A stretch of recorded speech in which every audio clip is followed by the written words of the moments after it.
स्पर्श PSC education centre के question answer session में आप सभी का स्वागत है। दोस्तों, इस वीडियो में मैं लेक्चर नंबर 3 का क्वेश्चन आंसर सॉल्व कराऊंगा। तो हम देखते हैं कि किस प्रकार इसमें अलग अलग न्यूमेरिकल है उसको सॉल्व करेंगे। तो सबसे पहला क्वेश्चन है सोडियम के अंतिम इलेक्ट्रॉन की चारों क्वांटम संख्या का मान क्या होगा। तो मैं अभी बताया था कि क्वांटम संख्या क्या होता है, कितने प्रकार की क्वांटम संख्या होता है। तो 4 प्रकार की क्वांटम संख्या होती है। पहला मुख्य क्वांटम संख्या, द्विगंशी क्वांटम संख्या, चुंबकीय क्वांटम संख्या और चक्रण क्वांटम संख्या। तो इसमें क्या पूछा है, इसने पूछा है सोडियम के अंतिम इलेक्ट्रॉन की चारों क्वांटम संख्या का मान क्या होगा। तो सबसे पहले हम देखते हैं सोडियम को Na से रिप्रेजेंट करते हैं। इसका परमाणु क्रमांक है 11। इसमें परमाणु क्रमांक है 11, तो इसमें 11 इलेक्ट्रॉन होगा। इसका इलेक्ट्रॉनिक विन्यास क्या होगा, इसका इलेक्ट्रॉनिक विन्यास होगा 1s2 1s2 2s2 2p6 2p6 और 3s1 1s2 2s2 2p6 और 3s1। मतलब लास्ट वाला इलेक्ट्रॉन एस कक्षक में आ रहा है। इसी लास्ट वाले इलेक्ट्रॉन का हमें क्वांटम संख्या निकालना है। ये इस कक्षक में ज़्यादा से ज़्यादा 2 इलेक्ट्रॉन आ सकता है, लेकिन यहाँ है अभी सिर्फ एक ही इलेक्ट्रॉन। तो अब हम देखते जाते हैं कि इसका क्वांटम संख्या क्या क्या होगा। तो सबसे पहले देखते हैं मुख्य क्वांटम संख्या। सबसे पहले मुख्य क्वांटम संख्या इसको रिप्रेजेंट करते हैं n से। इसका मुख्य क्वांटम संख्या क्या होता है, मुख्य क्वांटम संख्या कक्ष या ऊर्जा स्तर को रिप्रेजेंट करता है। कक्ष या ऊर्जा स्तर को ये प्रदर्शित करता है। इसका मान 0 1 2 3, इसका मान 0 नहीं होता, सॉरी 1 2 3 4 या KLMN होता है। तो यहाँ पे देखते हैं जो लास्ट वाला इलेक्ट्रॉन जा रहा है, लास्ट वाला इलेक्ट्रॉन जिस कक्षक में जा रहा है उसके पहले जो पूर्णांक वैल्यू है वही हो जाएगा मुख्य क्वांटम संख्या का मान। जैसे कि यहाँ पे 3s वाले में लास्ट इलेक्ट्रॉन जा रहा है, तो मुख्य क्वांटम संख्या का मान हो जाएगा यहाँ पे 3। मुख्य क्वांटम संख्या हो जाएगा 3। इसके बाद देखते हैं द्विगंशी क्वांटम संख्या। द्विगंशी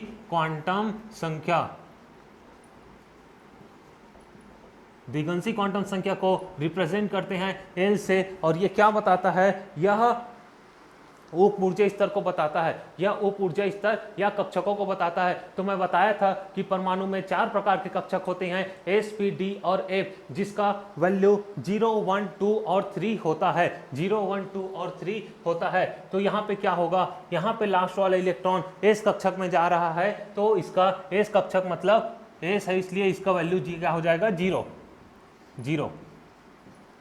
तो L का वैल्यू हो जाएगा यहाँ पे 0। L का वैल्यू हो जाएगा यहाँ पे 0। फिर उसके बाद देखते हैं थर्ड क्या, चुंबकीय क्वांटम संख्या। चुंबकीय क्वांटम संख्या क्या होता है, चुंबकीय क्वांटम संख्या कक्षकों के अभिविन्यास को बताता है। याद रखना कि एस कक्षक में चुंबकीय क्वांटम संख्या का मान 0 होता है। पी कक्षक में -1 0 और 1 तीनों में से कोई एक हो सकता है। डी कक्षक में -2 -1 0 1 और 2 में से कोई एक हो सकता है। तो इसमें एस कक्षक है, इसलिए यहाँ पे हो जाएगा ये 0। ये क्या हो जाएगा 0। फिर उसके बाद देखते हैं फोर्थ चक्रण क्वांटम संख्या। चक्रीय क्वांटम, इसको चक्रीय क्वांटम संख्या भी बोलते हैं। इसको रिप्रेजेंट करते हैं एस से। यह क्या बताता है, यह परमाणु में इलेक्ट्रॉन के घूर्णन को बताता है। अगर यह क्लॉकवाइज घूर्णन करता है तो इसका वैल्यू होता है +½ और एंटी क्लॉकवाइज घूर्णन करता है तो इसका वैल्यू होता है -½ तो यहाँ पे जो लास्ट वाला इलेक्ट्रॉन है यह ऊपर की ओर तीर किया हुआ है, मतलब यह क्लॉकवाइज रोटेट कर रहा है, इसलिए इसका मान हो जाएगा +½ अगर यह नीचे की ओर रहता तो इसका वैल्यू हो जाता -½ तो ये हो गया सोडियम के अंतिम इलेक्ट्रॉन की चारों क्वांटम संख्या।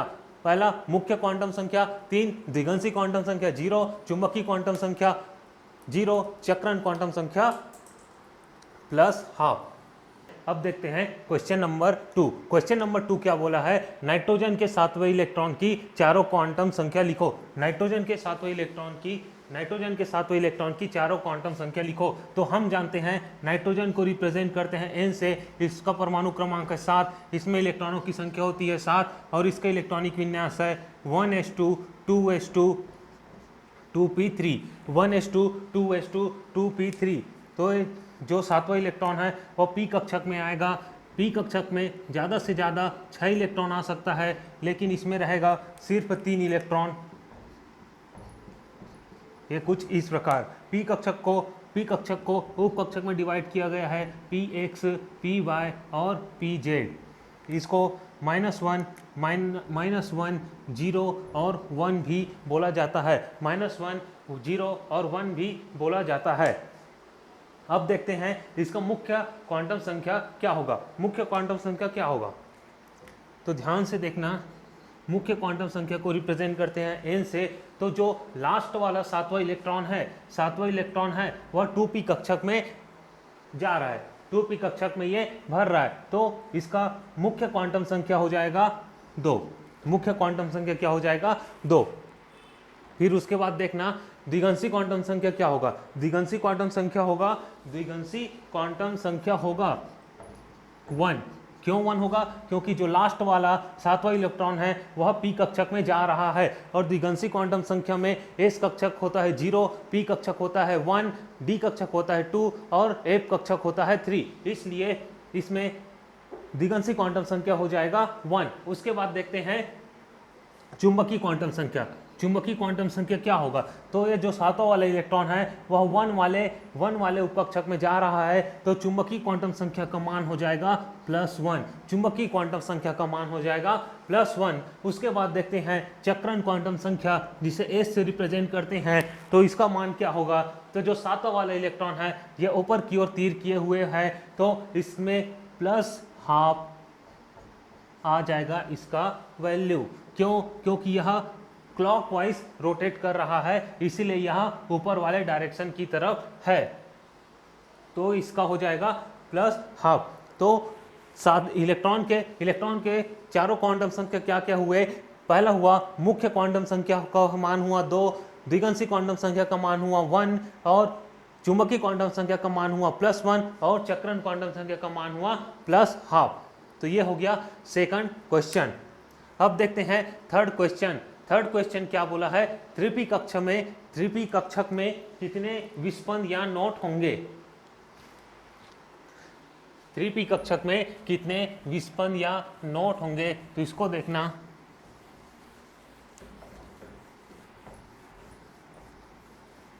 विस्पंद या नोट निकालने के लिए एक फॉर्मूला होता है, उसको याद रखे रहना। ये क्या होता है, विस्पंद कोई बोलते हैं नोट। विस्पंद या नोट्स की संख्या इक्वल टू n - l-1।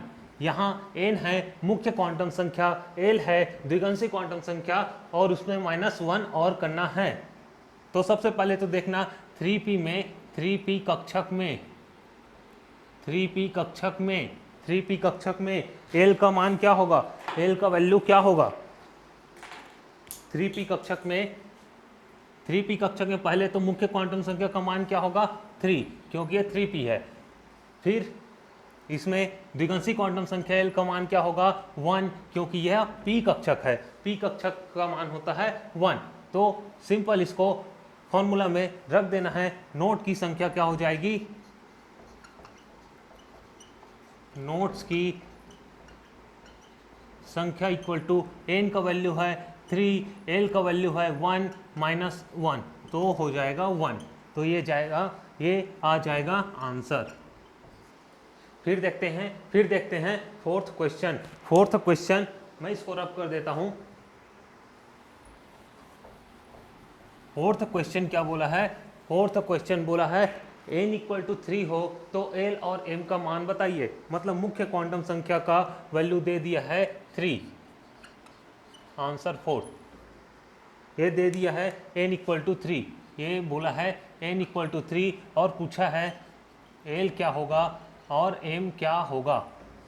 तो हम क्या पढ़े थे कि l का मान क्या होता है। l का मान होता है 0 से n माइनस 1 तक, 0 से n माइनस 1 तक। तो यहाँ n क्या है, यहाँ n है 3, तो वैल्यू रख देंगे तो क्या हो जाएगा 0 से 3 माइनस 1 तक, 0 से 3 माइनस 1 तक मतलब 0 से 2 तक, 0 से 2 तक, 0 से 2 तक में कौन कौन सी संख्या आ जाएगी, 0 से 2 तक में आ जाएगा 0, 1 और 2। तो ये हो जाएगा l का मान, ये हो जाएगा l का मान, ये हो जाएगा l का मान। अब निकालना है m का मान। m का मान क्या होता है, m का लिए फॉर्मूला होता है -l से प्लस l तक, -l से प्लस l तक, -l से प्लस l तक। तो सबसे पहले पुट करते हैं l equal to 0, l equal to 0 रखेंगे तो m हो जाएगा -0 से प्लस 0 तक, -0 से प्लस 0 तक आएगा एक ही संख्या 0, -0 से प्लस 0 तक आएगा एक ही संख्या 0, मतलब एक ही कक्षक ये होगा। फिर दूसरे बार में पुट करते हैं l equal to 1, l equal to 1 में क्या हो जाएगा, m इक्वल टू हो जाएगा -1 से प्लस 1 तक, -1 से प्लस 1 तक, -1 से प्लस 1 तक में कौन कौन सी संख्या आ जाएगी, -1 से प्लस 1 में आ जाएगा पहले -1 फिर 0 फिर प्लस 1, -1 0 फिर प्लस 1। तो इसमें 3 कक्षक आ जाएगा, 3 कक्षक आ जाएगा, कक्षक नहीं इसको उपकक्षक बोलते हैं। ये इसका वैल्यू हो जाएगा -1 फिर 0 फिर ये 1। तो ये हो जाएगा l इक्वल टू 1 के लिए। इसी प्रकार निकालेंगे l इक्वल टू 2 के लिए, l इक्वल टू 2 के लिए m का वैल्यू क्या हो जाएगा, m हो जाएगा -2 से प्लस 2 तक, -2 से प्लस 2 तक, मतलब इसमें आ जाएगा -2 आ जाएगा, -1 आ जाएगा, 0 आ जाएगा, 1 आ जाएगा और 2 आ जाएगा। ये रिप्रेजेंट करेगा 5 उपकक्षकों को।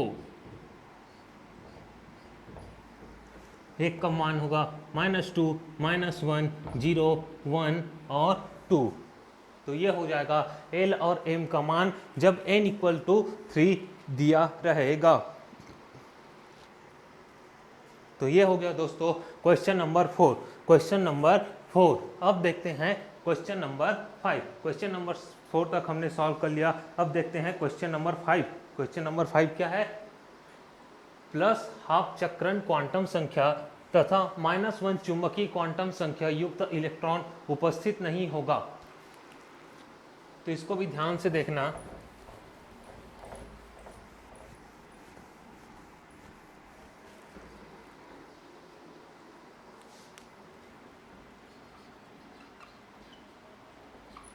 प्लस हाफ चक्रण क्वांटम संख्या तथा -1 चुंबकीय क्वांटम संख्या युक्त उपस्थित इलेक्ट्रॉन नहीं होगा। तो पहले डी कक्षक दिया है तो डी कक्षक को चेक करते हैं। डी कक्षक में 5 उपकक्ष होते हैं। डी कक्ष में 5 उपकक्ष होते हैं।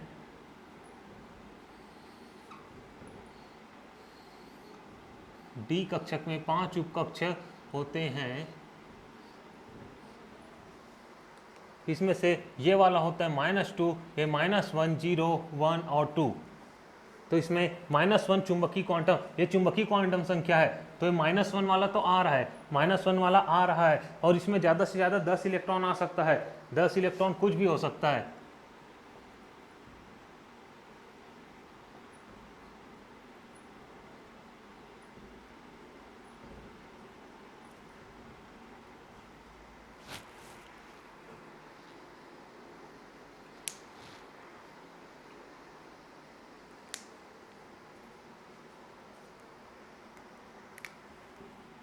तो ये 0 वाला भी आ रहा है, -1 वाला चुंबकीय क्वांटम संख्या भी आ रहा है और ये इसमें ऊपर वाला तीर है तो +1 भी आ जाएगा। मतलब डी कक्षक में दोनों आ जाएगा। डी कक्षक में प्लस हाफ चक्रण और -1 चुंबकीय क्वांटम संख्या दोनों आ जाएगा। फिर उसके बाद देखते हैं पी कक्षक में 3 उपकक्ष होते हैं। पी कक्षक में ये हो गया डी के लिए, अब बनाते हैं पी के लिए। तो पी में 3 उपकक्ष होते हैं, P X, P Y, P Z, जिसके चुंबकीय क्वांटम संख्या का मान होता है -1, 0 और 1। इसमें भी दो इलेक्ट्रॉन आ सकता है, दो इलेक्ट्रॉन आ सकता है। तो ये -1 वाले में ये +½ हो जाएगा, मतलब पी कक्षक में भी ये दोनों का कॉम्बिनेशन होगा, +½ चक्रण क्वांटम संख्या तथा -1 चुंबकीय क्वांटम संख्या, दोनों का कॉम्बिनेशन होगा पी कक्षक में भी होगा। उसके बाद चेक करते हैं एस कक्ष में क्या होता है। एस कक्ष में एक ही कक्ष होता है, ये होता है एस कक्ष, जिसका चुंबकीय क्वांटम संख्या का मान होता है 0, और बोला है कि -1 चुंबकीय क्वांटम संख्या और +½ चक्रण क्वांटम संख्या का युक्त होना चाहिए, लेकिन इसका चुंबकीय क्वांटम संख्या इसमें -1 होगा ही नहीं, तो यह हो जाएगा गलत। मतलब हम लोग का ऑप्शन आ जाएगा ऑप्शन सी। एस कक्षक में कभी भी +½ चक्रण क्वांटम संख्या और -1 चुंबकीय क्वांटम संख्या युक्त इलेक्ट्रॉन उपस्थित नहीं होगा। तो ये होगा क्वेश्चन नंबर 5। अब देखते हैं क्वेश्चन नंबर 6। क्वेश्चन नंबर 6 क्या बोला है। क्वेश्चन नंबर 6 बोला है यदि ऑक्सीजन परमाणु के इलेक्ट्रॉनिक विन्यास 1s2 2s2 2p बोला है और 4 इलेक्ट्रॉन दिया, मतलब 2p4, तो ठीक है, टोटल 8 इलेक्ट्रॉन के रूप में लिखी जाती है, तो यह निम्न में से किस नियम का पालन नहीं करती है। निम्न में से किस नियम का पालन नहीं करती है, तो इसको ध्यान से देखना। ऑफ-बॉक का सिद्धांत क्या बोलता है कि किसी परमाणु में इलेक्ट्रॉन कम ऊर्जा वाले कक्षक से अधिक ऊर्जा वाले कक्षक की ओर भरता है। तो इसमें पहले 1s में भर रहा है, 2s में भर रहा है, 2p भर रहा है, जो कि बिल्कुल सही है, तो ये ऑफ-बॉक के सिद्धांत का तो पालन करेगा। फिर पाउली का अपवर्जन सिद्धांत बोलता है कि किसी परमाणु के किन्हीं दो इलेक्ट्रॉनों की चारों क्वांटम संख्या का मान समान नहीं हो सकता। हून का नियम क्या बोलता है कि समान ऊर्जा वाले कक्षकों में इलेक्ट्रॉन का युग्मन तभी होगा जब भरने वाले इलेक्ट्रॉन के लिए खाली कक्षक शेष ना हो, लेकिन यहाँ पे 2 इलेक्ट्रॉनों का युग्मन पहले हो गया है और ये लास्ट वाला खाली है, जो कि हून के नियम का पालन नहीं करता। हून नामक वैज्ञानिक ने बोला था कि आंसर 6 से देखना कि समान ऊर्जा वाले कक्षक, मैं इसको ले लेता हूँ पी कक्षक, px, py, pz, इसमें इलेक्ट्रॉन का युग्मन तभी हो सकता है जब भरने वाले इलेक्ट्रॉन के लिए खाली कक्षक शेष ना हो। मतलब ये ऐसा होना चाहिए था, लेकिन ये इस तरह है, मतलब ये हून के नियम का पालन नहीं करता है। तो इसका करेक्ट आंसर आ जाएगा सी, ऑप्शन सी, हून का नियम। ये हून के नियम का पालन नहीं कर रहा है, अब देखते हैं नेक्स्ट क्वेश्चन। यहाँ नंबरिंग में मिस्टेक है, नंबर में ध्यान मत देना, क्वेश्चन में ध्यान देना। देखना नेक्स्ट क्वेश्चन क्या बोलता है। 2py कक्षक के इलेक्ट्रॉन की ऊर्जा है, 2py कक्षक के इलेक्ट्रॉन की ऊर्जा है। अब 2py कक्षक क्या होता है, कुछ नहीं होता है, जो p कक्षक होता है वही होता है, बस ये 2p वाला है, तो इसके जो 3 उपकक्ष होंगे ये हो जाएगा 2px, 2py, 2pz, जो स्टार्टिंग से हम पढ़ते आ रहे हैं। इसी जो p कक्षक को ही बोल दिया है 2p कक्षक, तो ये 2p कक्षक के उपकक्ष हो जाएंगे 2px, 2py और 2pz।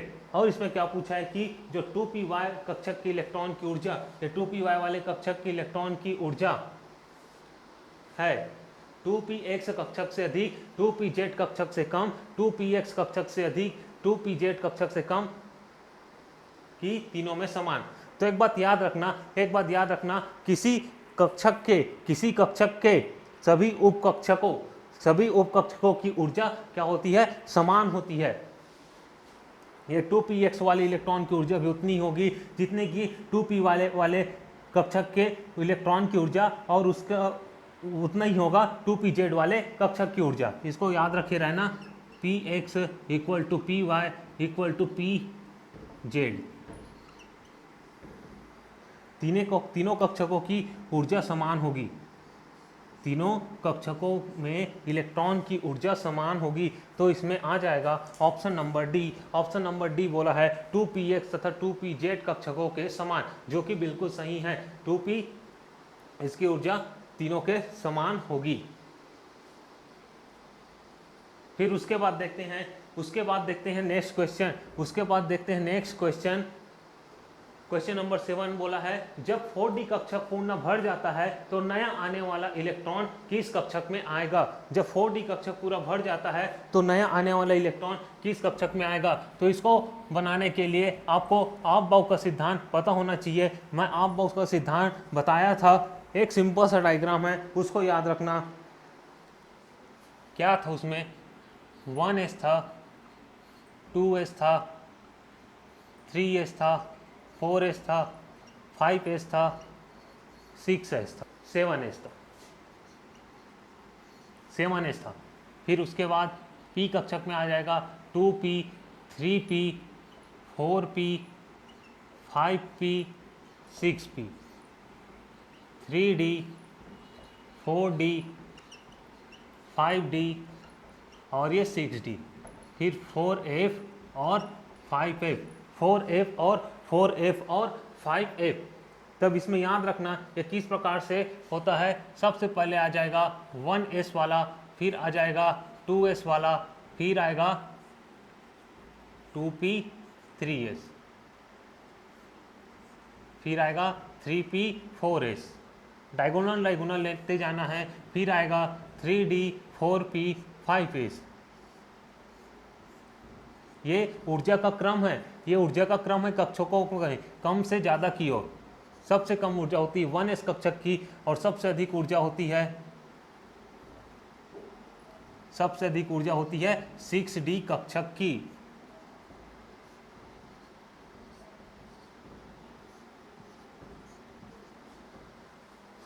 तो क्वेश्चन क्या पूछा है, क्वेश्चन पूछा है कि 4d कक्षक पूर्ण भर जाता है तो नया आने वाला इलेक्ट्रॉन किस कक्षक में आएगा। तो 4d के बाद आएगा 5p, 5p इसका आंसर हो जाएगा,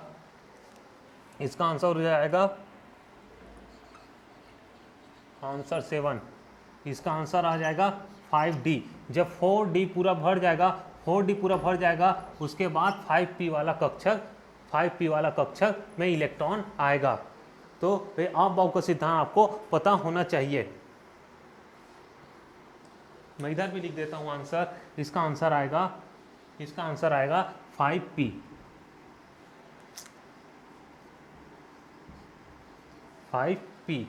उसके बाद देखते हैं नेक्स्ट क्वेश्चन बोला है कार्बन परमाणु में अयुग्मित इलेक्ट्रॉन की संख्या होगी। तो कार्बन परमाणु का इलेक्ट्रॉनिक विन्यास हमको पता है। कार्बन में होता है 6 इलेक्ट्रॉन, इसका परमाणु क्रमांक है 6। तो इसका इलेक्ट्रॉनिक विन्यास क्या होगा, इसका इलेक्ट्रॉनिक विन्यास होगा 1s2, 1s2, 2s2, 2p2, 1s2, 2s2, 2p2। इस कक्षक में है दो इलेक्ट्रॉन, इस कक्षक में रहता है 2 इलेक्ट्रॉन, तो ये हो जाएगा 2 इलेक्ट्रॉन, इसमें भी 2 इलेक्ट्रॉन और p कक्षक में है 2। क्या पूछा है, कार्बन में युग्मित इलेक्ट्रॉन की संख्या। तो ये युग्म में है, मतलब दो के जोड़े में है, और इसमें सिंगल है, मतलब अयुग्मित इलेक्ट्रॉन हो जाएगा। अयुग्मित इलेक्ट्रॉन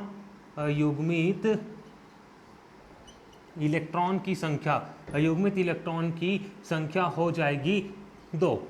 जो p कक्षक में जो इलेक्ट्रॉन है वह सिंगल है, तो ये हो जाएगा अयुग्मित इलेक्ट्रॉन। अब देखते हैं क्वेश्चन नंबर 9। क्वेश्चन नंबर 9 बोला है मुख्य कोश में अधिकतम इलेक्ट्रॉन की संख्या कितनी है। मुख्य कोश में अधिकतम इलेक्ट्रॉन की संख्या कितनी है। तो मैं बताया था 4 प्रकार के मुख्यतः मुख्य कोश होते हैं, K, L, M और N। K, L, M और N इसको 1, 2, 3, 4 से भी रिप्रेजेंट करते हैं, K, L, M और N। तो K कक्षक में अधिकतम इलेक्ट्रॉन कितना होता है। K कक्षक में K जो ऊर्जा स्तर है, जो K जो कक्षक है, मुख्य कोश है, उसमें अधिकतम 2 इलेक्ट्रॉन आ सकते हैं। उसके बाद आता है L कक्षक में ज़्यादा से ज़्यादा 8 इलेक्ट्रॉन आ सकता है। उसके बाद आता है M ऊर्जा कोष उसमें आता है ज़्यादा से ज़्यादा 18 इलेक्ट्रॉन। तो इसको देखते हैं क्या होता है। आंसर 9। के में के को बोलते हैं n=1। के में होता है n=1, मतलब ये मुख्य क्वांटम संख्या के को उसको रिप्रेजेंट करता है। तो n का वैल्यू होता है 1 और इसमें अधिकतम इलेक्ट्रॉन आ सकता है 2। अधिकतम इलेक्ट्रॉन ज़्यादा से ज़्यादा 2 इलेक्ट्रॉन आ सकता है। उसके बाद आता है के कोष में n का मान होता है 2 और इसमें ज़्यादा से ज़्यादा आ सकता है 8 इलेक्ट्रॉन। फिर उसके बाद आता है एम में होता है n का मान होता है 3, n का मान होता है 3 और इसमें ज़्यादा से ज़्यादा आ सकता है 18 इलेक्ट्रॉन। तब अगर इसका फॉर्मूला देखना है तो इसका फॉर्मूला क्या होगा। मुख्य कोष में अधिकतम इलेक्ट्रॉन की संख्या होती है 2n²। अधिकतम इलेक्ट्रॉन की संख्या 2n²। अधिकतम इलेक्ट्रॉन की संख्या होगी 2n²। जब वह k कोष में होगा तो n का वैल्यू 1 होगा, तो अधिकतम इलेक्ट्रॉन हो जाएगा। यहाँ पे 1 पुट करेंगे तो 1 का स्क्वायर होगा 1 और 2 × 1 होगा 1। फिर उसके बाद अगर l कोष में निकालेंगे तो l में n का मान होता है 2, तो यहाँ पे 2 रखेंगे, 2 का स्क्वायर हो जाएगा 4, 4 × 2 हो जाएगा 8। फिर इसी तरह m में होता है n=3, n का वैल्यू 3 रखेंगे तो 3 का स्क्वायर हो जाएगा 9, फिर 9 × 2 हो जाएगा 18। तो इसमें याद रखना मुख्य कोष में अधिकतम इलेक्ट्रॉन की संख्या होती है 2n², जहाँ n क्या है, n है मुख्य क्वांटम संख्या जो ऊर्जा स्तरों को बताता है। फिर उसके बाद देखते हैं क्वेश्चन नंबर 10। क्वेश्चन नंबर 10 क्या बोला है। कक्षक की आकृति दी जाती है। तो इसको क्वांटम संख्या पढ़ाते टाइम में बताया था कि कक्षक की आकृति द्विगंशी क्वांटम संख्या से दी जाती है। कक्षक की आकृति द्विगंशी क्वांटम संख्या से दी जाती है। दोस्तों अब हम देखते हैं कुछ और नए क्वेश्चन। तो क्वेश्चन नंबर 11 है। क्वेश्चन नंबर 11 दिया है उपयुक्त विन्यास में इलेक्ट्रॉनिक विन्यास दिया है और पूछा है उपयुक्त विन्यास गलत है क्योंकि यह पालन नहीं करता है। यह कौन से नियम का पालन नहीं करता है। तो एक एक करके चेक करते जाते हैं। सबसे पहले दिया है आपबाउ का सिद्धांत। क्या बोलता है कि सबसे पहले निम्न ऊर्जा स्तर वाले कक्षक में इलेक्ट्रॉन भरेगा, फिर उच्च ऊर्जा वाले कक्षक में इलेक्ट्रॉन भरेगा। तो पहले एस में इलेक्ट्रॉन भरा, फिर पी में इलेक्ट्रॉन भरा और डी तो खाली है। मतलब ये आपबाउ के सिद्धांत को पालन कर रहा है। फिर देखते हैं सेकंड ऑप्शन दिया है हून का नियम बोलता है समान ऊर्जा वाले कक्षक में इलेक्ट्रॉनों का युग्मन तभी हो सकता है जब भरने वाले इलेक्ट्रॉन के लिए खाली कक्षक शेष न हो। तो इसमें पहले 2 है, फिर एक इलेक्ट्रॉन भरा है, फिर ये चौथा इलेक्ट्रॉन भरा है। मतलब ये हून के नियम का भी पालन कर रहा है। फिर अब देखते हैं पाउली का अपवर्जन सिद्धांत क्या है। पाउली का अपवर्जन सिद्धांत बोलता है कि किसी परमाणु के किन्हीं 2 इलेक्ट्रॉन की चारों क्वांटम संख्या का मान समान नहीं हो सकता। किसी परमाणु के किन्हीं 2 इलेक्ट्रॉन की चारों क्वांटम संख्या का मान समान नहीं हो सकता। तो इसके लिए हमें एक एक करके चेक करना पड़ेगा सभी इलेक्ट्रॉनों का क्वांटम संख्या।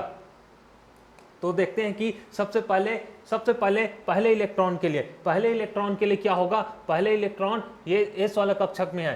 पहले इलेक्ट्रॉन जो ये इस इलेक्ट्रॉन का लिए क्वांटम संख्या क्या होगा। फर्स्ट इलेक्ट्रॉन के लिए क्या होगा।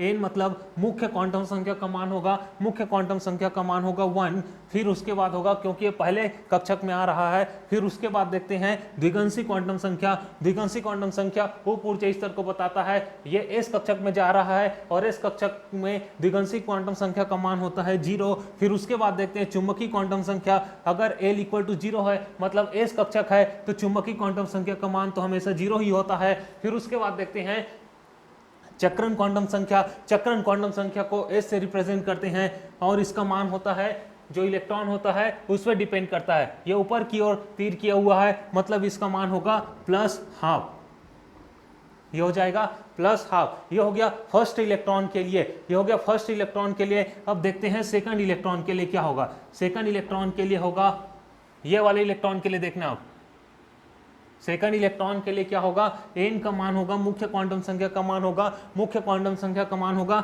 1 क्योंकि ये 1s कक्षक में जा रहा है। उसी प्रकार द्विगंशी क्वांटम संख्या का मान होगा 0 क्योंकि ये s कक्षक में जा रहा है। और चुंबकीय क्वांटम संख्या का मान भी होगा 0, चुंबकीय क्वांटम संख्या का मान होगा 0। और चक्रण क्वांटम संख्या का मान होगा फिर से प्लस हाफ, फिर से प्लस हाफ क्योंकि सेकंड वाला इलेक्ट्रॉन भी ऊपर की ओर तीर वाला है, ऊपर की ओर तीर वाला है, मतलब ये क्लॉकवाइज रोटेट कर रहा है, क्लॉकवाइज रोटेट कर रहा है, मतलब ये एस हो जाएगा प्लस हाफ। तो यहाँ पे देखना कि फर्स्ट और सेकंड दोनों इलेक्ट्रॉन के लिए चारों क्वांटम संख्या का मान समान आ गया, चारों क्वांटम संख्या का मान समान आ गया। और पाउली का अपवर्जन सिद्धांत बोलता है कि किसी परमाणु के किन्हीं दो इलेक्ट्रॉन की चारों क्वांटम संख्या का मान समान नहीं होना चाहिए। तो ये पाउली के अपवर्जन सिद्धांत का पालन नहीं कर रहा है।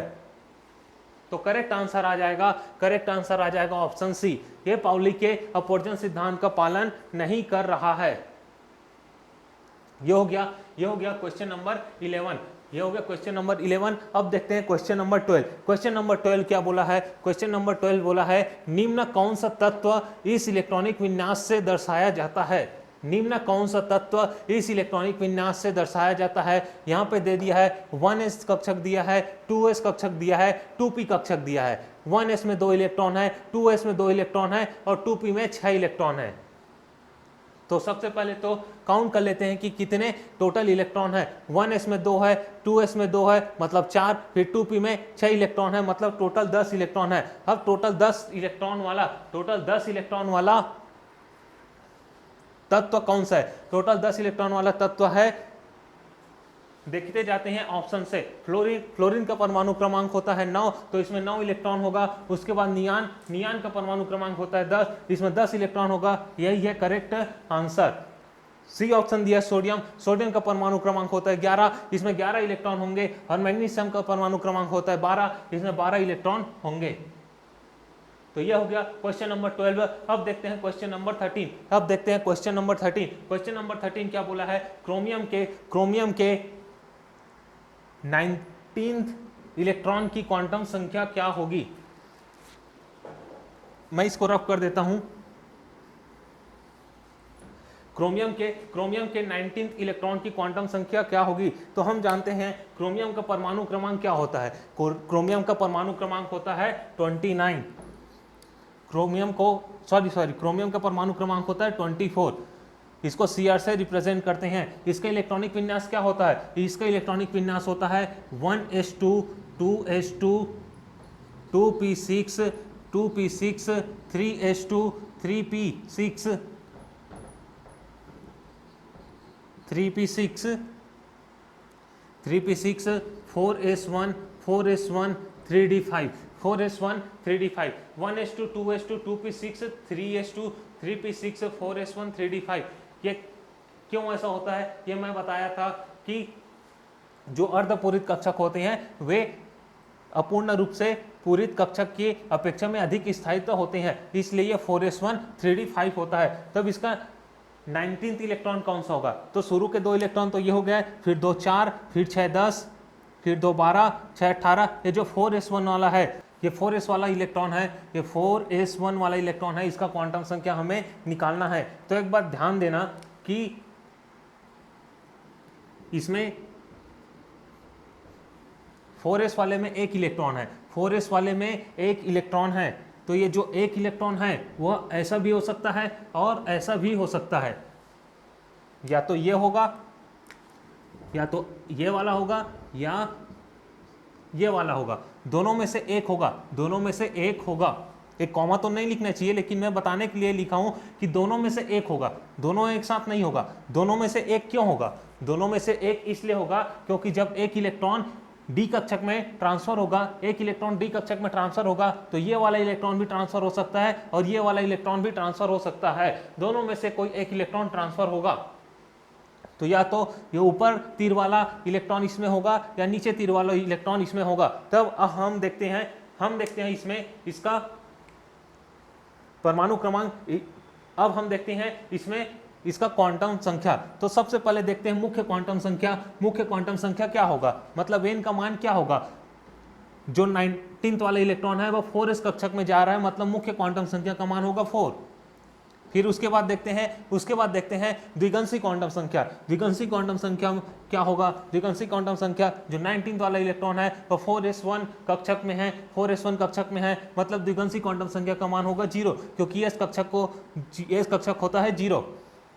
फिर उसके बाद देखते हैं चुंबकीय क्वांटम संख्या। चुंबकीय क्वांटम संख्या, अगर ये s कक्षक है तो चुंबकीय क्वांटम संख्या का मान होता है 0। फिर उसके बाद चक्रण क्वांटम संख्या। चक्रण क्वांटम संख्या को ऐसे रिप्रेजेंट करते हैं, ये क्या होगा, अगर यहाँ ये ऊपर तीर वाला इलेक्ट्रॉन है तो इसका मान होगा +12, और अगर ये नीचे तीर वाला इलेक्ट्रॉन है तो इसका मान होगा -12। दोनों में से एक होगा। तो ये हो जाएगा क्रोमियम के उन 19th इलेक्ट्रॉन की क्वांटम संख्या। तो ये हो जाएगा क्वेश्चन नंबर 13। अब देखते हैं क्वेश्चन नंबर 14 क्या है। क्वेश्चन नंबर 14 है तीसरे क्वांटम कोष n=3 में अधिकतम इलेक्ट्रॉन भरे जा सकते हैं। मतलब मैंने बताया था कि मुख्य कोष क्या क्या होता है, K L M N। K को रिप्रेजेंट करते हैं 1 से, L को रिप्रेजेंट करते हैं 2 से, और M को रिप्रेजेंट करते हैं 3 से। और उसमें अधिकतम इलेक्ट्रॉन की संख्या कितनी होती है, इसके लिए मैंने बताया था एक फॉर्मूला 2n²।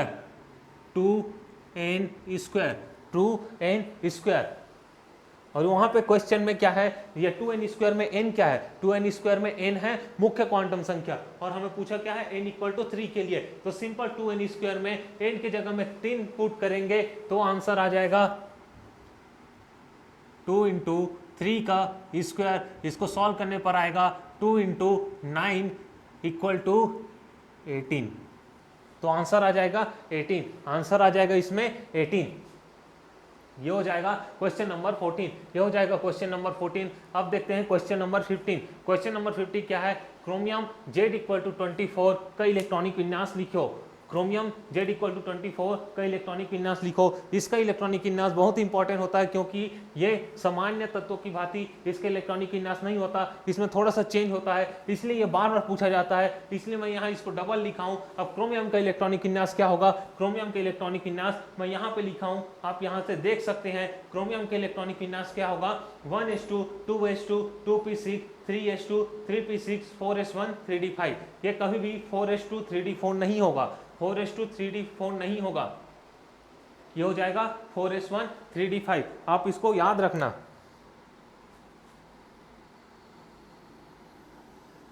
ये है क्रोमियम का इलेक्ट्रॉनिक विन्यास, क्रोमियम का इलेक्ट्रॉनिक विन्यास। ये हो गया क्वेश्चन नंबर 15। ये हो गया क्वेश्चन नंबर 15। अब देखते हैं क्वेश्चन नंबर 16 क्या है। क्वेश्चन नंबर 16 है Fe2+ के डी इलेक्ट्रॉन की संख्या। परमाणु क्रमांक 26 किसका होता है, Fe का, मतलब Fe का परमाणु क्रमांक दिया है, Cl- परमाणु में p इलेक्ट्रॉन के बराबर है। तो इसके लिए तो सबसे पहले मैं इस साइड को रब कर देता हूं। इसमें चेक करना है कि Fe2+ के डी इलेक्ट्रॉन की संख्या और Cl- के p इलेक्ट्रॉन की संख्या सेम है कि नहीं है।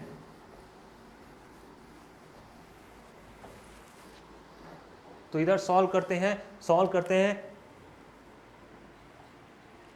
क्वेश्चन 16।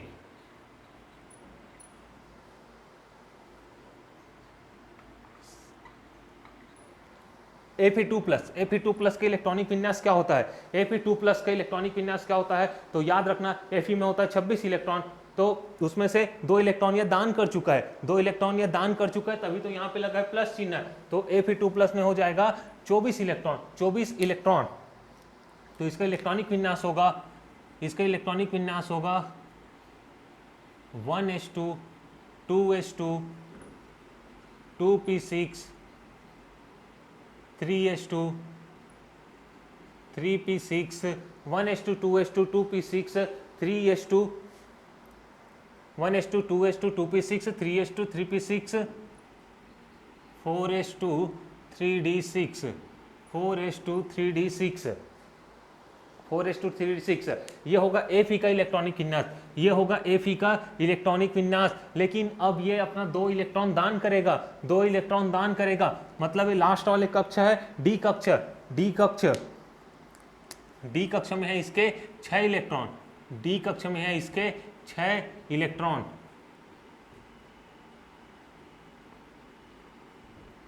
ये डी कक्ष में है 6 इलेक्ट्रॉन, इसमें से 2 इलेक्ट्रॉन, 2 इलेक्ट्रॉन मतलब ये वाला इलेक्ट्रॉन और ये वाला इलेक्ट्रॉन ये दान कर दिया है, मतलब इसके डी कक्ष में लास्ट में बचा है 4 इलेक्ट्रॉन, 4 इलेक्ट्रॉन। इसमें देखते हैं टोटल डी इलेक्ट्रॉन की संख्या कितनी है, तो इसमें टोटल डी इलेक्ट्रॉन की संख्या है, टोटल डी इलेक्ट्रॉन की संख्या है 4, डी इलेक्ट्रॉन की संख्या है 4। अब देखते हैं Cl माइनस परमाणु में p इलेक्ट्रॉन कितना है, Cl माइनस, Cl का मतलब क्लोरीन का परमाणु क्रमांक, क्लोरीन का परमाणु क्रमांक होता है 17 और 1 इलेक्ट्रॉन ये एक्स्ट्रा रखा है, मतलब इसमें होगा 18, तो इसका इलेक्ट्रॉनिक विन्यास होगा, इसका इलेक्ट्रॉनिक विन्यास क्या हो जाएगा 1s2 1s2 2s2 2p6 3s2 3p6 3p5 3p5 2 2 6 10 2 12 और 5 17, ये होगा क्लोरीन का, ये होगा क्लोरीन का। लेकिन ये एक एक्स्ट्रा इलेक्ट्रॉन ग्रहण कर किया है, इसका इसमें माइनस चिन्ह है, तो ये हो जाएगा 3p6 3p6। तो इसमें टोटल p इलेक्ट्रॉन आ जाएगा, टोटल p इलेक्ट्रॉन आ जाएगा, यहाँ पे है 6p इलेक्ट्रॉन और यहाँ पे है 6p इलेक्ट्रॉन, तो टोटल p इलेक्ट्रॉन की संख्या इसमें है, p इलेक्ट्रॉन की संख्या इसमें है 6 और 6 12। Fe2 प्लस में d इलेक्ट्रॉन की संख्या है 4 और p में Cl माइनस में p इलेक्ट्रॉन की संख्या 12, मतलब दोनों बराबर नहीं है, तो इसने पूछा है बराबर है, तो यह असत्य कथन है, यह असत्य कथन है। तो ये हो गया क्वेश्चन नंबर 16। अब देखते हैं क्वेश्चन नंबर 17। अब देखते हैं क्वेश्चन नंबर 17। सोडियम के संयोजकता इलेक्ट्रॉन की चुंबकीय क्वांटम संख्या है, सोडियम के संयोजकता इलेक्ट्रॉन की चुंबकीय क्वांटम संख्या है। तो सबसे पहले तो याद रखना, सबसे पहले याद रखना सोडियम का संयोजकता इलेक्ट्रॉन कौन सा है, आंसर 17। तो सोडियम का परमाणु क्रमांक होता है 11, इसके इलेक्ट्रॉनिक विन्यास है, इसका इलेक्ट्रॉनिक विन्यास है 1s2 2s2 2p6 और 3s1। ये कंप्लीट है, ये कंप्लीट है और ये भी कंप्लीट है, मतलब इसका संयोजकता इलेक्ट्रॉन ये वाला होगा 3s1 वाला होगा, मतलब ये जो 11वां इलेक्ट्रॉन है, जो 11वां इलेक्ट्रॉन है सोडियम में, वही इसकी संयोजकता इलेक्ट्रॉन होगी और उसी का चुंबकीय क्वांटम संख्या पूछा है। चुंबकीय क्वांटम संख्या क्या, चुंबकीय क्वांटम संख्या के बारे में हमें एक बात पता है कि अगर कोई इलेक्ट्रॉन एस कक्षक में है, कोई इलेक्ट्रॉन एस कक्षक में है, तो उसके चुंबकीय क्वांटम संख्या का मान हमेशा 0 होगा। तो यहाँ पे जो संयोजकता वाले इलेक्ट्रॉन है वह एस कक्षक में है, इसलिए इसका सीधा सीधा आंसर आ जाएगा ऑप्शन बी 0। अब देखते हैं क्वेश्चन नंबर 18। क्वेश्चन नंबर 18 में क्या पूछा है कि लिथियम का परमाणु, लिथियम का इलेक्ट्रॉनिक विन्यास। तो हम जानते हैं लिथियम को रिप्रेजेंट करते हैं Li से और इसका परमाणु क्रमांक होता है 3, इसका परमाणु क्रमांक होता है 3। इसका इलेक्ट्रॉनिक विन्यास क्या होगा, इसका इलेक्ट्रॉनिक विन्यास होगा 1s2 और 2s1, 1s2 और 2s1। फिर उसके बाद पूछा है कि इसके अंतिम इलेक्ट्रॉन की क्वांटम संख्या क्या है, मतलब जो ये लास्ट वाला इलेक्ट्रॉन है, ये वाला इलेक्ट्रॉन है, इसका क्वांटम संख्या पूछा है। तो हम जानते हैं क्या होता है, मुख्य क्वांटम संख्या क्या होता है, अगर ये 2s कक्ष में जा रहा है, 2s कक्ष में जा रहा है तो n का मान क्या हो जाएगा 2। उसके बाद द्विगंशी क्वांटम संख्या होगा, द्विगंशी क्वांटम संख्या क्या होगा, यहाँ पे s कक्षक है तो द्विगंशी क्वांटम संख्या का मान होगा 0। फिर उसके बाद चुंबकीय क्वांटम संख्या क्या होगा, एस कक्षक है तो चुंबकीय क्वांटम संख्या हमेशा 0 होगा। फिर उसके बाद चक्रण क्वांटम संख्या, तो चक्रण क्वांटम संख्या क्या होगा, चक्रण क्वांटम संख्या होगा, एक इलेक्ट्रॉन है, यहाँ पे एक इलेक्ट्रॉन है जो कि ऊपर वाला है, एक इलेक्ट्रॉन है मतलब हमेशा ऊपर होगा, तो यहाँ पे हो जाएगा एस, तो यहाँ पे एस का मान हो जाएगा +½ तो ये हो जाएगा लिथियम का इलेक्ट्रॉनिक विन्यास और उसके सभी क्वांटम संख्या, उसकी सभी क्वांटम संख्याएं।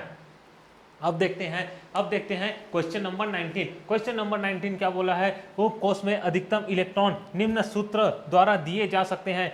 उपकोष में अधिकतम इलेक्ट्रॉन निम्न सूत्र द्वारा दिए जा सकते हैं। मैं बताया था कि 4 उपकोष होते हैं, sp d और f। यहाँ पे जो L दिया है वो है द्विगंशी क्वांटम संख्या। द्विगंशी क्वांटम संख्या में L का मान होता है, द्विगंशी क्वांटम संख्या में S उपकोष का मान होता है 0, P उपकोष का मान होता है 1, D उपकोष का मान होता है 2 और F उपकोष का मान होता है 3। और हम जानते हैं एस उपकोष में ज्यादा से ज्यादा 2 इलेक्ट्रॉन आ सकते हैं, पी उपकोष में ज्यादा से ज्यादा 6 इलेक्ट्रॉन आ सकते हैं, डी उपकोष में ज्यादा से ज्यादा 10 इलेक्ट्रॉन आ सकते हैं और एफ उपकोष में ज्यादा से ज्यादा 14 इलेक्ट्रॉन आ सकते हैं। मतलब ये जो फॉर्मूला दिया है उसमें अगर L का वैल्यू 0 रखे, 0 किस लिए, S कक्षक के लिए, तो उसका मान आना चाहिए 2, क्योंकि उसमें ज्यादा से ज्यादा S कक्षक में ज्यादा से ज्यादा 2 इलेक्ट्रॉन आ सकता है। इसी तरह यदि L का मान 1 रखे, 1 क्यों, P कक्षक के लिए, तो उसमें उसका वैल्यू आना चाहिए 6, क्योंकि P कक्षक में ज्यादा से ज्यादा 6 इलेक्ट्रॉन आ सकता है। सेम इसी तरह अगर L का मान रखे 2 तो उसका मान आना चाहिए 10, क्यों, क्योंकि D कक्षक में ज्यादा से ज्यादा 6 इलेक्ट्रॉन आ सकता है। तो ये चारों जो फॉर्मूला दिया है उसमें उसका वैल्यू पुट करके देखते जाना है। यहाँ सबसे पहले पुट करते हैं L के जगह में 0, तो ये हो जाएगा 0 और -1, 2 इंटू -1 हो जाएगा -2, मतलब S कक्षक में -2 इलेक्ट्रॉन, तो -2 इलेक्ट्रॉन तो हो ही नहीं सकता, ये गलत ऑप्शन है। फिर देखते हैं ऑप्शन बी में L की जगह में 0 रखेंगे, 0 -1 हो जाएगा -1, फिर से -1, माइनस इलेक्ट्रॉनों की संख्या कभी नहीं हो सकती। फिर देखते हैं ऑप्शन सी में L की जगह में 0 रखेंगे, तो 0 + 1 हो जाएगा 1 और S कक्षक में ज़्यादा से ज़्यादा 2 इलेक्ट्रॉन आ सकते हैं और ये यहाँ पे आ रहा है 1, तो ये हो जाएगा गलत।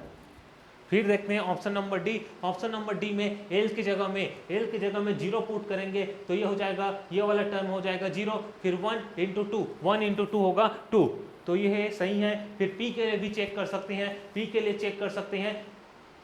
के लिए L का मान होता है 1, तो उसमें 1 रखेंगे, तो 2 इंटू 1 हो जाएगा 1 प्लस 2 + 1 होगा 3, 2 + 1 होगा 3, फिर 3 इंटू 2 हो जाएगा 6।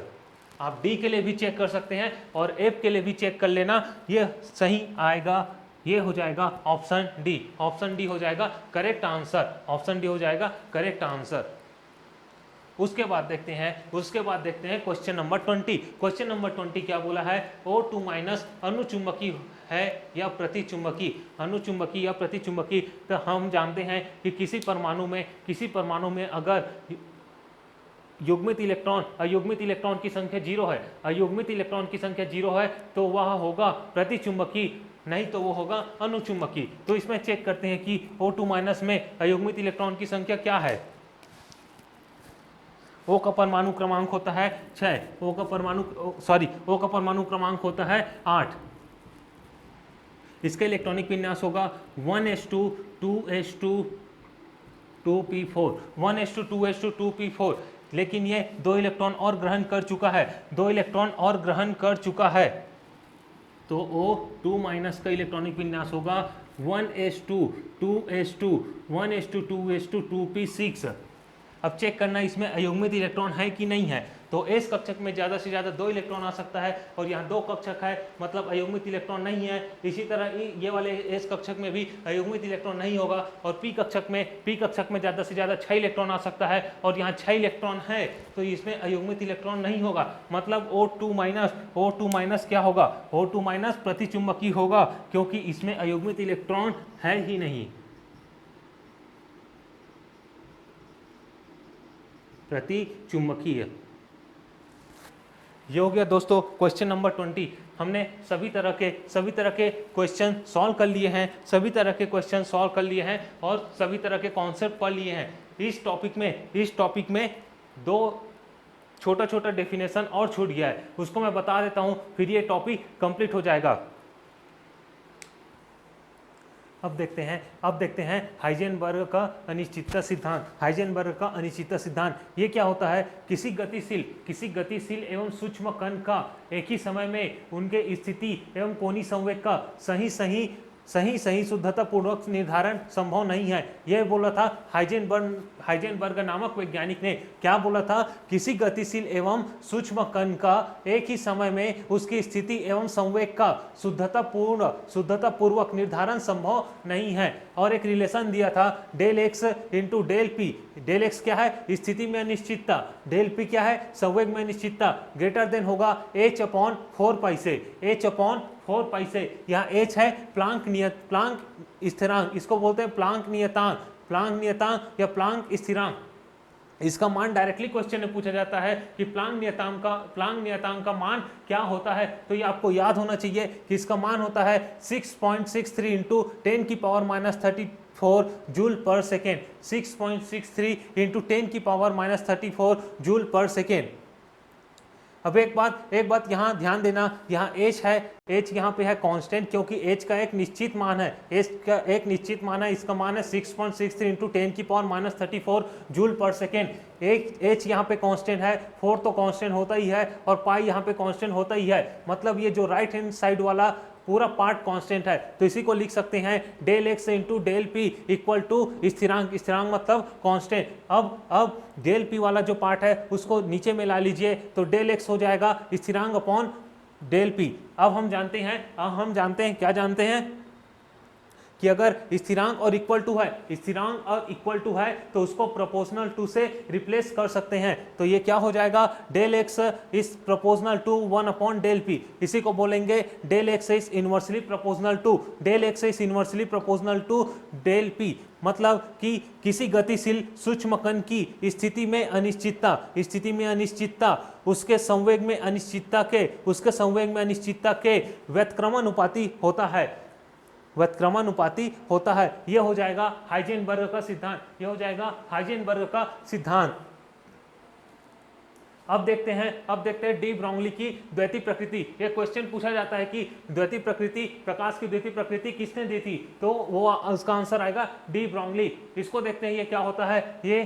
इसको 1924 में लुईस डी ब्रोगली ने सिद्ध किया कि जिस प्रकार प्रकाश तरंग होते हुए भी कणिका की भांति व्यवहार करता है, उसी प्रकार इलेक्ट्रॉन कणिका होते हुए भी तरंग की भांति व्यवहार करेगा। जिस प्रकार प्रकाश तरंग होते हुए भी कणिका की भांति व्यवहार करता है, इसी प्रकार इलेक्ट्रॉन कणिका होते हुए भी तरंग की भांति व्यवहार करता है। तो इसमें इसका भी थोड़ा सा डेरिवेशन होता है, मैं उसको नहीं बताया हूँ। उसका जानना जरूरी नहीं है। आप ये फॉर्मूला याद रखना, लास्ट में ये आता है इसमें कि lambda is inversely proportional to P. यहाँ लैम्डा है तरंग दैर्घ्य और पी है संवेग। मतलब जो तरंग दैर्घ्य है वह संवेग के व्युत्क्रमानुपाती होगा। तो दोस्तों इस वीडियो में हमने देखा कि किस प्रकार क्वेश्चन को सॉल्व करना है। मैं जो थ्योरी बताया था वो बहुत ही डिटेल में बताया था, उससे आपके सभी क्वेश्चन सॉल्व हो जाएंगे। अब आप कोई भी बुक लीजिए और उसमें से क्वेश्चन सॉल्व करना स्टार्ट कीजिए, आपसे लगभग सभी क्वेश्चन बन जाएंगे। अगर कोई किसी क्वेश्चन में कोई दिक्कत होगा, कोई डाउट आएगा, तो आप मुझे ईमेल या व्हाट्सएप से बता सकते हैं। थैंक यू दोस्तों।